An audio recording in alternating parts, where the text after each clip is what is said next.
Hello and welcome to TRU Talks with me, Chris Hill. In a week when the British and Irish Lions squad will be named by Warren Gatland on Thursday as they prepare to take on the world champions in their own backyard this summer. And joining me today to discuss a few of the talking points, because there are quite a few when it comes to the Lions squad selection, is the Daily Mail's Will Kelleher. So Will, thanks so much for giving us your time and welcome to Talking Rugby Union. No worries, Chris. Thanks for having me. We just mentioned before we pressed record that you've been stirring the pot yourself this morning on Twitter by asking people to pick three players who the public might get annoyed about if they do get picked by Warren on Thursday. But it's always going to evoke some lively responses, isn't it? Yeah, it's all fun, and I think people take it a bit too seriously, don't they? Where we don't know what they're going to do, really. We have a guess, and everyone's got their own opinions. But I just find it funny how people take so much offence to names on a piece of paper or names on a tweet or whatever. And it's whether it's down national lines or club lines or whatever, it just seems to anger people like nothing else in rugby, apart from when you mention ring fencing, I think, in the Premiership. Well, I'm currently typing up my Lions squad and I'm very, very wary of publishing it just because of those people who might react to me on their social media. I'm offended already, actually. I can't believe you've picked insert player here. Insert England player here who might not be playing. Having put it out this morning, I mean, it's probably obvious. But so if people haven't seen it, I was just like, name three people in your Lions team that would annoy the most people on Twitter. And the two funny things that happened were 99% of the people suggested are English. And the second thing is people are then getting annoyed at people's jokey picks. Yeah. And you just think, oh no, we've gone through the looking glass. And it's all your fault, Will. It's all your fault. That was kind of the point, just to show everyone, like, come on, let's all just calm down. Like, they haven't picked it yet. You'll get a name list on Thursday, and then we can all have an argument about it, and it'll all calm down. I'm sure they'll end up with a decent squad. They're not going to pick a load of randomers, are they? No, not from like National 2 or National 1 getting on the call up for the Lions. But I guess it's great we can have these conversations, Will, because obviously the talk going into kind of the selection by Warren was the fact that the Premiership and the Lions were at loggerheads, but that was resolved last week. So we can have a chat about some of the selections now. And let's start with, Will, if you don't mind, some of the England players really who seem to be in the frame. And it's not kind of the England players that were playing in the Six Nations that have kind of dominated the headlines over the weekend. You know, it's kind of Danny Kerr and Ben Spencer seem to have come into the frame a little bit more after the Mail exclusively revealed that Ben Youngs wasn't going to be in part of the Lions tour. But obviously Sam Simmons is there, Marcus Smith potentially as well. So what kind of vibe are you getting, Will, about some of these England players who haven't been playing at any Test rugby but could actually find themselves playing for the Lions? So there's loads of different things to say on this. I think the first thing is that these stories about people in contention is on the back of the fact that the Lions sent a whole load of letters, emails really. They're not actually letters, I don't think, in 2021. Not anymore. A letter on an email, does that work? But yeah, they essentially were asking people if they were selected, would they like to come? Because obviously it's going to be a COVID trip and 2 months in a bubble.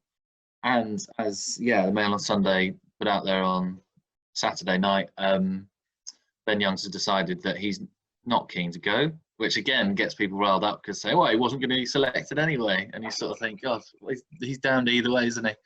So yes, there's that, and that list seemingly is 50, 60 strong. I mean, Gatland mentioned when he picked his assistant coaches that they all gathered together and agreed on about 20 odd between them, and they had about 15 odd differences, and then they've sort of contacted most of those to see whether they would be available. So I think the stories of Marcus Smith has been contacted, things like that, it's not necessarily he's definitely going to go and be picked. It's just he has been part of this massive cohort of players, and it's kind of going to involve everyone you'd think of probably.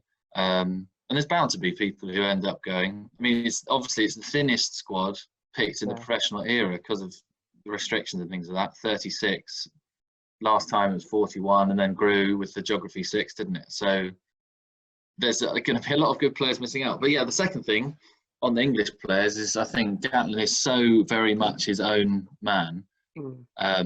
I don't think he's going to be too confined for all of his picks by players who are being picked by other coaches in international sides. But I can't imagine he'll go for loads who are outside the Six Nations, because it's just that step up, isn't it? He always puts a whole load of stall on performances in the Six Nations, and if people haven't played in that competition this year or for a couple of years or never, then it's very different for someone like Marcus Smith, for example, to be tearing it up in the Premiership on hard tracks and no fans and things like that, in a system that suits exactly how he plays, to then not only playing for England but playing for the Lions against the world champions, albeit they haven't played since the World Cup. That's a completely different kettle of fish, isn't it? And I think we should probably trust Gatland. Like, he's done this quite a lot, hasn't he? He's won a fair few trophies, so I think he'll get it right. But no, it's interesting, isn't it? There's bound to be. He does like a couple of curveballs. I was thinking in 2017, a couple of ones that maybe were a bit unexpected. Carl Sinclair, although he's now well established, and that was a prescient call. Maybe he had hardly played much for England at that point. Then Teo was picked on the back of not too much. Jared Payne as well. He went, didn't he? So there's always a few, but I guess this time a little bit fewer slots to fill, aren't there? So could be quite tried and tested with a couple of rogue ones in there. Yeah, I think the scrum half position will, and correct me if I'm wrong, I think could be the most intriguing now because of Ben saying he doesn't want to take part in the Lions due to family reasons. I do think that seems to be the one that's probably going to cause most debate, because Conor Murray seems to have done enough potentially to be there, but Danny Kerr, Ben Spencer have played international rugby themselves, and Kerr seems to be in the form of his life at the moment. Yeah, and it's one of those positions, isn't it, where you think you wouldn't be unhappy with about 8 players going, but there's not really. Probably Conor Murray's the dead cert pick, you'd say. Yeah. And other than that, you kind of think there's no other two you think, it's got to be them. And again, I mean, I find it interesting that lots of the chat is about, he'd be good in the midweek and stuff like that. There basically is no midweek. So that conversation kind of dies a bit this time, because there's only 2 midweek matches, and there's none between the tests. So the whole idea of the sort of dirt trackers, bin juice, extras, whatever, that's not really a thing this time. So you're either in the test side or you're not in the test side, basically. And they'll all have an opportunity to get into it at the start of it. But so yeah, that kind of thing of like, having someone who, he'd be good in the midweek games against this. There's 2 games, so you've got to be someone who could start a test match. I mean, they're all going to be very talented players, aren't they? But yeah, I think originally around the start, I mean, I follow a lot of Wales, so at the end of the Six Nations, you kind of think, well, there's going to be a lot of Welsh. And it's funny, isn't it? Because you get different contexts with different things, don't you? Because there's lots of, these guys haven't played at all. And then you think, well, none of the Welsh lads have played much either. Alan Wynne hasn't played since the Six Nations.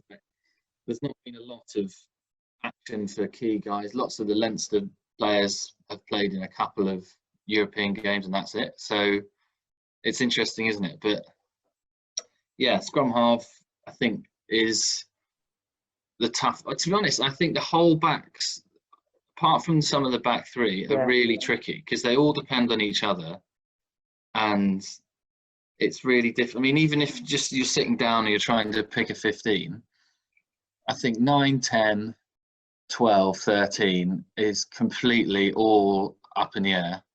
Because of people like Farrell and people like Tuolangi and Henshaw and John Davis, and you think, well, if I've got him, I can't have him, and do we have enough power? Do we have enough guile? Do you have enough kicking? There's so much going on in there, whereas other positions you think actually it's quite obvious.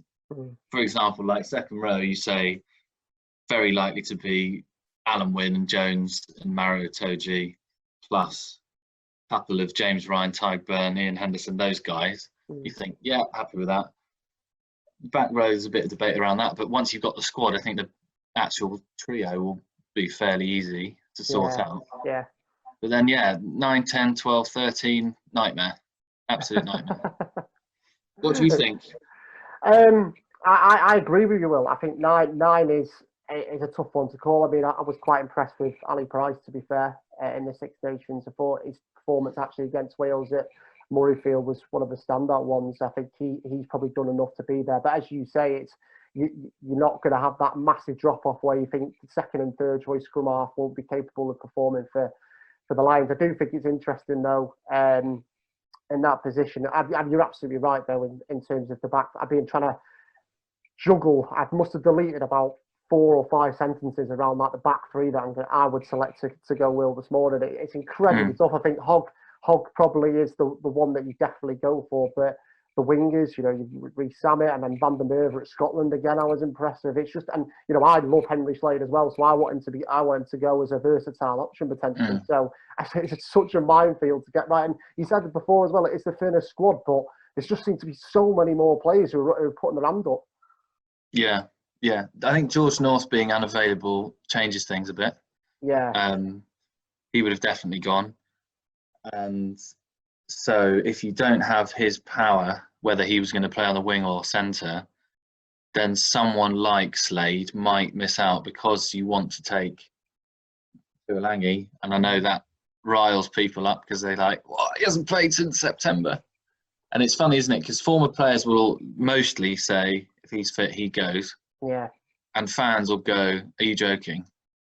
So, yeah, it's interesting. And then again, on the wings and stuff like that, if you don't have very big centres, do you need someone like Duhan van der Merwe, who's a large man? Yeah. But then again, he could be playing against Cheslin Colby, and he's tiny. So, but he's incredible at everything other than being a massive bloke, isn't he, basically? So he really is. It's also looking at that stuff too, isn't it, of who they're actually going to be playing against. Sort of, do you fight fire with fire, or do you try and beat them at their own game? Not many people are able to do that, are they? No, and this is why we're not coaches of the British and Irish Lions, Will. God, they'd be rubbish, wouldn't they? I don't know. Speak for yourself. I think I might do a good job there. I'd like to see a team, the Twitter team. Yeah, I think the Twitter team would get 3-0, wouldn't they? Probably. I think so. Unless the box were picked by Twitter too. 0-0 draws. Interesting you mentioned Manu there. Well, I know I was reading your piece over the weekend about him and Courtney Laws, and it's a bit of a race against time for those two, obviously, with their injuries. Manu, as you quite rightly said, hasn't played for so long. But is there this really good angle from your piece that could reputation really carry a lot of weight for those guys potentially getting selected? Because it doesn't look like they're going to play this weekend. No, so neither are fit for this weekend. But I guess the squad's being picked on Thursday, so they missed their chance to show form anyway. But I guess it gets into the thing of, as soon as a squad's picked, you've still actually got 2 months or so to get fit for a test, haven't you, really? If you're a Courtney Laws and you are picked, then you've got, let's say, 3 or 4 Prem games, maybe a semi-final, maybe even a final if Northampton get there. Yeah. Then you've got 2 or 3 games on tour. And actually, you'd think, what's that, 6 or 7, 8, 9 games? That's not bad. But you've had to have been picked on nothing, really, other than I know what he's done before. Which is the Tuolangi question encapsulated perfectly, isn't it? It's sort of this. I mean, ever since he came on the scene in 2011, English rugby and now Lions rugby, it's like almost I don't know, haunted by the ghost of Manu, aren't they? Because it's, if he's available, it's happy days. Then it's often, unfortunately, gets injured, and then it's like, what are we going to do instead? And then people like Ben Teo come in, and do you have to then have a bigger 8 and all this stuff? And then he plays and has a couple of amazing games, and you think, wow, he's the son of God and all this. He's back, And then injured again, frustration, comes back, plays really well. It's such a long-running, decade-long theme, isn't it? It's still going. I mean, it's amazing. I was looking, let's look it up now, but I'm pretty sure he's only got 40 England caps. Yeah, we have this debate quite a bit, Will, in the office about, well, not debate really, we have the conversation about, like, it's mad that he's been playing for over a decade and he's only got that number of caps. I think you're right. 43. 43, there we go. and one Lions test in 13 off the bench. Yeah. Which it goes back to how long in that decade do we reckon he's been on the treatment table for? If you combine everything. If you count it all up, it will be years in total. It's a bit like talking about Dylan Hartley's bans, isn't it? From the past, he had 60 weeks or whatever in total. Yeah, and it's tough on the bloke, isn't it? Because you think if he was always fit for all of that time, he'd be on 100. And what could he have done? What could England have done, etc. But yeah, it's that nightmare situation. I mean, listening to some pundits too, they always say that 12 and 13 are always such the hardest when you're having to pick composite teams and things like that. Yeah. No one's quite really worked out what a 12 should be, have they? No. Should he be a big lad, or should he be a ball player, an auxiliary 10? No one's quite nailed that. But if you think South Africa, if they are going to play Dialende, then I don't know. Are you going to play someone who could get munched by him? Or are you going to play someone who's going to sort of be the equivalent of the battering ram? A bit like 17, they put Tio in to mark Sonny Bill Williams, didn't they? And then realised that actually it didn't really work. And Tio butchered a chance, didn't he, in that first test? And we've seen the video, and it's basically like, right, he's gone. That's it, he's never played the Lions again. And they went for the Farrell Sexton thing, which did work enough to draw the series, didn't it? So yeah. This is I mean, going on about it, but the next thing that will happen is they'll pick the squad on Thursday, and it'll be happy days, lots of happy people, lots of sad people, lots of angry people, most of them with Twitter accounts. And then there will be that horrible period for the players where it's like, right, we've got quite a long time now until the plane leaves the airport. And a hell of a lot can happen in that time. There'll definitely, unfortunately, be people who get injured and are ruled out, and then replacements. And then even on the tour, things will happen. I mean, who knows? We've got added things about COVID too, don't we? Yeah. Let's hope that nothing happens on that front. But it's just so many unknowns that the team that ends up taking the field in that first test in Cape Town is going to be very different from the one that we think it might be now, for a hell of a lot of reasons. Yeah. So there's no use getting angry now. No, I think you're right, Will. I think that what we see with George North and Joe Launchbury is it can just go in an instant. You know, both players playing well. George had a fantastic Six Nations, didn't he? And, you know, that's so gutting for him because he would have been he would have probably fit the versatile role as well. Easily could have played centre and obviously on the wing as well. Yeah, Gatland I remember him saying it quite a lot before he left, that he thought North could be a 13 and thought he could mould him into a bit of a Mar Nonu type character who started on the wing and moved inside. And yeah, he had a good Six Nations. They obviously won the title. He looks like he's freed up a bit more after his Northampton days. And I know, having done interviews with him and stuff before, that weight's lifted off his chest since that, and he's had a kid, and I think all that sort of stuff settled him down. So yeah, that was brutal, and such an innocuous thing too. Like, he wasn't in a horrid tackle or wasn't like a Jack Willis thing where it was a jackal turnover or anything. He was just wandering about, studs caught in the turf, and that's it. And you just think that massively sucks, doesn't it? It really does. It really does. One thing that was interesting you said before, Will, was kind of about playing time for some of these guys, and you know, the Wales, Irish and Scottish teams have had limited game time, ending with Pro 14, European campaigns, obviously the Rainbow Cup, which is having its own issues at the moment. But obviously you've been able to watch Saracens over the last few weeks as well, and I know Mark McCall actually pointed that out, didn't he, after one of the victories, that he said that, you know, actually our lads have been playing quite a bit. So what have you kind of made of the Saracens boys when you've been able to see them, Will? Because obviously there was a lot of talk during the Six Nations saying, well, these guys won the cup, they need some rugby, but they have actually been playing consistently over the last few weeks. Yeah, that was that funny in the review, wasn't it? Some of the players were undercooked, some were overcooked. And you sort of wonder where the sweet spot was. Who hit the sweet spot of not being under or over? Who was medium rare for the Six Nations? Not many of them, were there? Not many, I was going to say, yeah.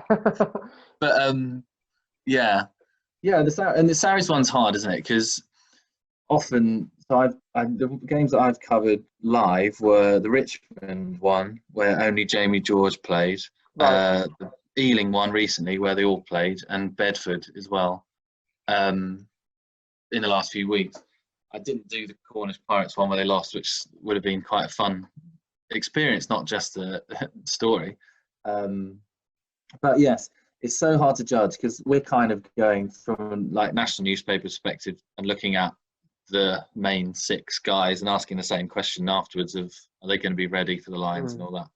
I'm kind of unfortunately having to be there in case they lose and if anyone gets injured, because that would be a big story just because of the names they've got there. Of course, yeah. And it's so hard to judge, isn't it? Because you think Eddie Jones and maybe Gatland doesn't put a hell of a lot of stall on Premiership form. So what does beating Ealing by 40, 50 points mean? I mean, Mark McCall said, well, I would rate Ealing as a mid-table Premiership team, which Wasps would probably say, well, hang on, we're probably a bit better than Ealing, Leicester too, and Bath and everyone else. So yeah, the results, aside from that first one where they got the shock, they've always kind of been a bit inevitable, and it's sort of like they're damned if they do and they're damned if they don't they, really? And so someone like Billy Vunipola or Elliot Daly, who had a poor Six Nations, you feel for them in the way because you're a bit like, well, if they score 7 tries a match, you sort of, people just go, well, yeah, they're playing in the Championship. Some of these guys have got a day job on Monday, like if it's Richmond or Hartley or someone. And if they play terribly and lose, then it's like, well, there you go, told you in their bad form. So it's tough, isn't it? And actually, I think I asked Gatland himself when he picked his coaches, are you going to go and watch these games? And he sort of laughed and went, don't worry, no, I'm not going to learn too much watching them play Nottingham, and with all due respect. So yeah, the intriguing thing I think is that because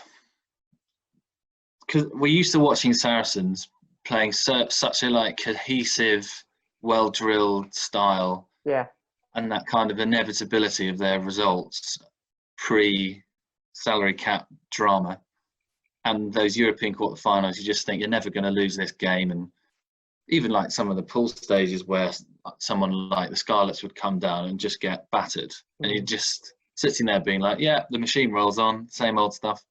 And they've not, and whether it's the opposition or the difference of being COVID or not being an enormous game maybe, or the inevitability of the result and all that, just never quite felt the same.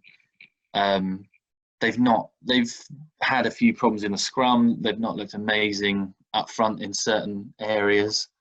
Their defence against Ealing was really good, and they were making a hell of a lot of noise, as they usually do, but you notice it a bit more now when there's no one in, which is always their trademark, isn't it? But the attack's not quite dazzling. They're not scoring like thousands of points and millions of tries, and Farrell's kicking's a little bit off, but improved a bit the last couple of games. So it's just so hard to judge, really. And they've got lots of credit in the bank historically, but maybe not so much recently. And it's depending on what's form. Is form now? Is form last year? Is form credit in the bank? I don't know. It's, to answer the question, it's been a bit tricky to work out, really. Yeah, it has. But I think going back to the point that Mark McCall made as well, is that these guys, Saracens, we expect them to be playing in this playoff final, don't we? And if I'm right in saying, is that the middle of June? Yeah, so there's 2 legs. The first one's on the 19th of June, and the second one's that day, and the first one's the week before that, I think. Yeah, so those guys... So that's the next thing, I guess. I mean, he will pick some Saracens players, definitely. Yeah. But when we were talking about these wranglings between the Premiership clubs and the Lions about release, the Sarries lot, assuming they're in this final, which they will be, they're not going to be available for half of that little Jersey camp. No. So if you're taking out, let's say, the Exeter and Bristol lot, that could be 6 players plus the Saracens lot. First week of Jersey, you've got 20 players. Yeah. And all of them have got to be ready to play Japan.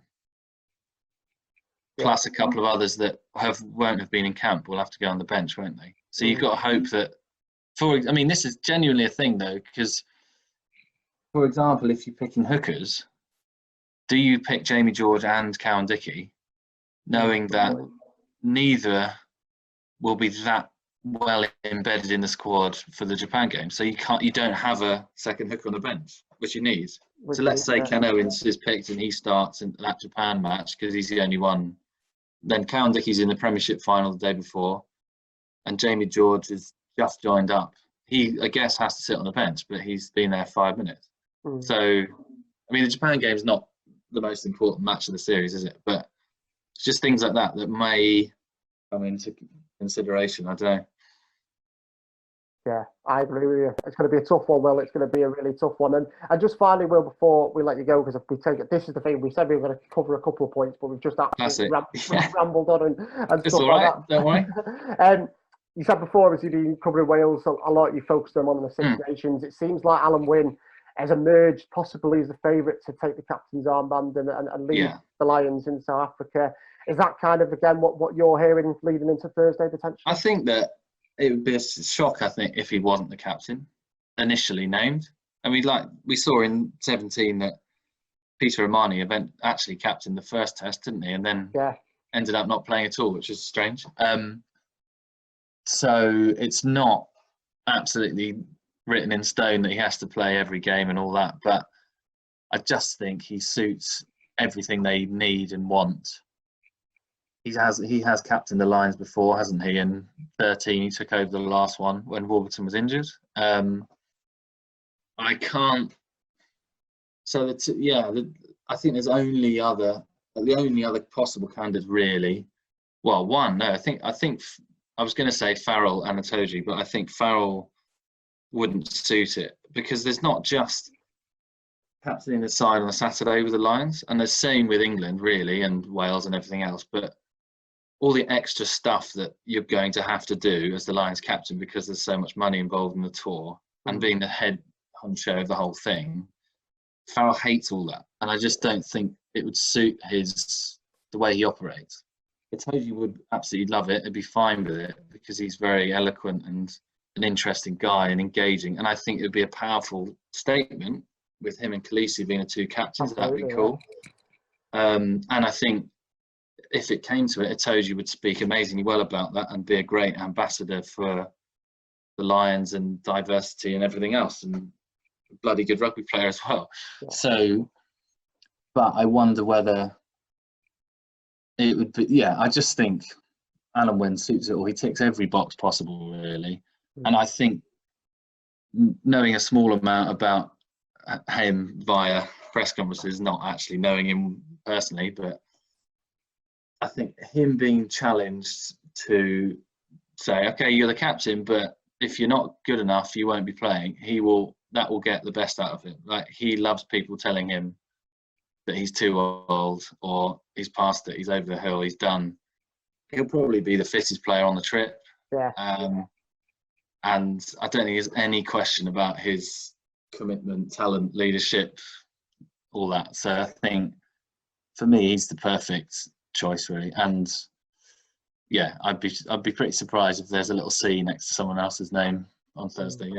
Yeah, I agree with you, Will. And I just finally, Will, away from kind of the Lions stuff and onto your job as a journalist, my colleague Joe Harvey has been to a few games, and he said over the last 12 months has been quite strange with no fans there. And as you alluded to before, you do hear pretty much everything that goes on down below you on the pitch. So how much are you kind of looking forward to fans coming back over the next few weeks, Will? Because I guess that adds to your experience covering the games for the Daily Mail. Yeah, it's funny because obviously originally it was mental because you sort of think, I don't know, it feels like it's not happening, which is a silly thing to say, but do you know what I mean? Where it's kind of like, if we're the only people here and there's just two teams playing for the sake of it and the score's going up over there, you sort of think, well, what are we really doing this for? We're just doing it to fulfill a TV contract. It's all a bit eerie. But then we've got used to it because it's been going on for so long. And actually now, I think because it's been, well, by the time we come out of it, we've almost had a whole year of no fans. I mean, I guess there was that period where we didn't have any rugby at all, wasn't there? So if we're thinking about from August, when it restarted in the English Prem at least, it will be close to a year with no fans. It's going to be weird for being very insular, thinking about the job I do and we do, because we're kind of used to no one being there and it being quieter and things like silly things like that.